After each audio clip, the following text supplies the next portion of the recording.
Hello guys, in this new, very unpredictable world. And lots of people are asking me how are we in Ukraine after learning the name of the new US president. Well, I have an answer. We've just destroyed 2 more Russian missile carriers located on a naval base 1,500 kilometers away from the Ukrainian border. And we plan to continue because that's the only working strategy to defeat and demilitarize Russia. And we need to defeat and demilitarize Russia because that's the only way to achieve lasting peace on the planet, and also to teach a good lesson to other authoritarian regimes in different corners of the world. You know that typically I do not share my thoughts about the US or any other foreign politics, but as today is the day when we finally know the name of the next US president, I feel I'm ready to share some of my Ukrainian thoughts about Donald Trump's plan to end this war in 24 hours and how realistic that is. My name is Anna, I'm from Ukraine, I'm in Ukraine, and if you want to see Russia defeated, subscribe. We can do it and we will do it. I have no doubts. And please share these videos on your social media to demonstrate your solidarity with Ukraine, and the world needs to know the truth. So let's start with my favorite topic. These are our geography lessons when we learn more about the Russian Federation based on the destructions of military objects there. And tonight, when people in the United States were still voting, counting votes, Ukrainian drones flew in the direction of Dagestan. Dagestan is one of many national republics within the Russian Federation, and it is located far away from Ukraine. Our drones managed to cover distance 1,500 kilometers and targeted a big military naval base in the city of Caspian. There we destroyed 2 big missile carriers, Tatarstan and Dagestan. Both of these missile carriers were named after 2 national republics inside Russia. And when the Kremlin collapses, they have all the chances to become independent. And please don't be afraid of that. It is a natural process and the empire is already decaying. And right now what we observe is an agony. But what actually this special military operation of the Ukrainian drones in Dagestan demonstrate? First of all, vulnerability of Russian air defense. It is not working. We have lots of videos that YouTube won't allow me to share, but locals in Russia shared them. How Ukrainian drones beautifully land with serious explosions and detonations on these missile carriers. There are lots of bad Russian language, but it was later silenced, or silenced is not the correct word. It was just like loud explosion, and people are okay because we only target military objects.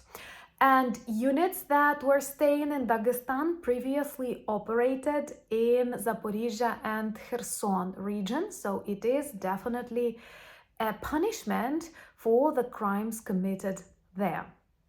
So -2 missile carriers, some boats, and a message that we can reach you anywhere. What is also important to understand that such operations, when Ukrainian kamikaze drones are able to cause serious destructions to Russian military objects located thousands of kilometers away, mean that we work well on the improvements and developments of the Ukrainian drones, and some new innovative technologies may surprise us even more in the future. Also, an airport of Makhachkala located nearby had to stop its work. Of course, it was not a target, but I am sure more and more people in Dagestan and in other national republics of the Russian Federation understand that not everything goes according to the Putin's plan, and maybe they should think about their independent future. So hopefully more and more messages will be delivered by the Ukrainian drones. Subscribe to demonstrate your solidarity with Ukraine. We need it right now. As I continue speaking about the results of the US elections. The elections were definitely emotional, and of course, lots of our enemies were using them against us. And I will keep to my rule not to judge or express my opinions about foreign presidents. I can do it with my own. We have Zelensky. But one thing that I can clearly tell you at the moment, the information that Trump expressed about Ukraine was not very true.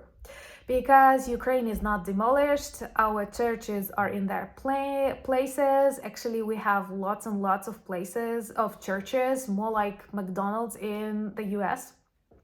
And everything is okay. And I hope he will have a chance to see lots of Ukrainian people working, studying, doing their business here.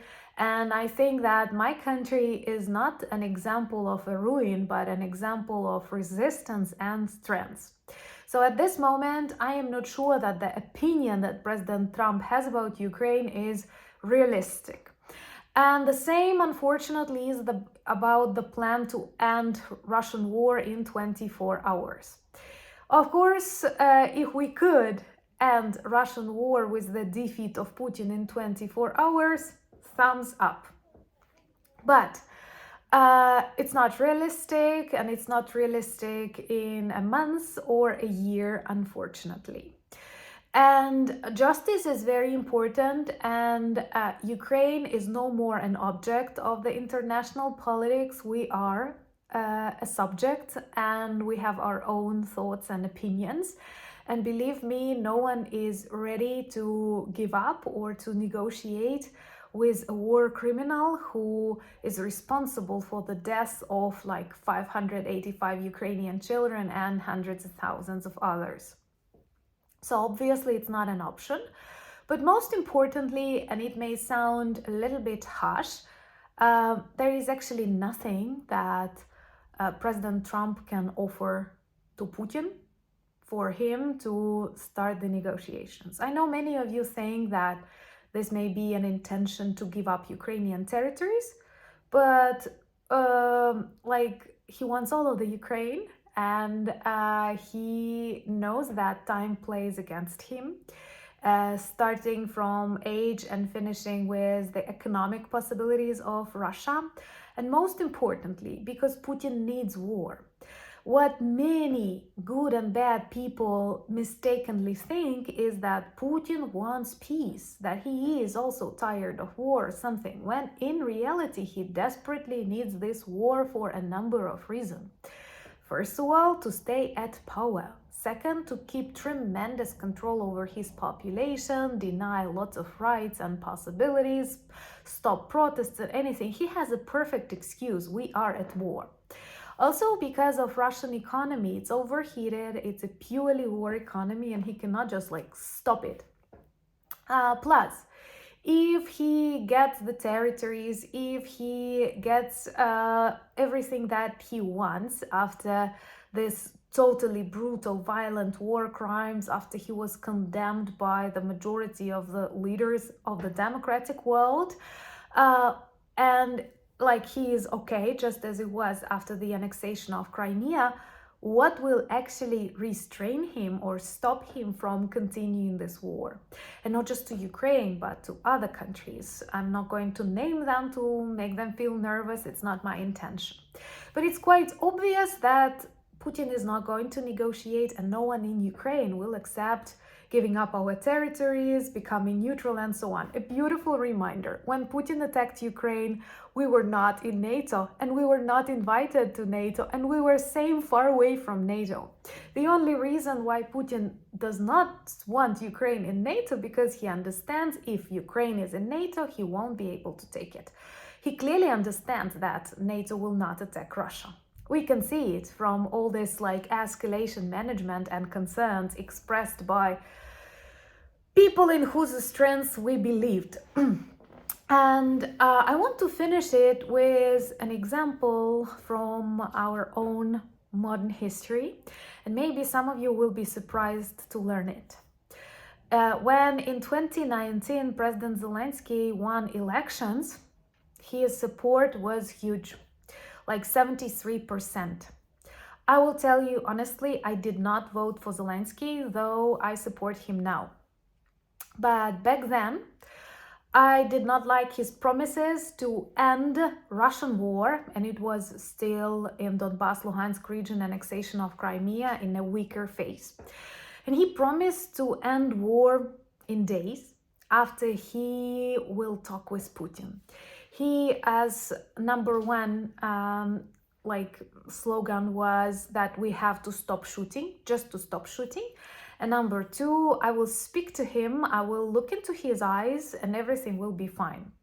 Zelensky was very inexperienced. He was not active in politics, and he was beautifully naive, same as people who supported him, because they believed in normal human nature. And he thought this was problems of politics, previous presidents, miscommunication, and so on.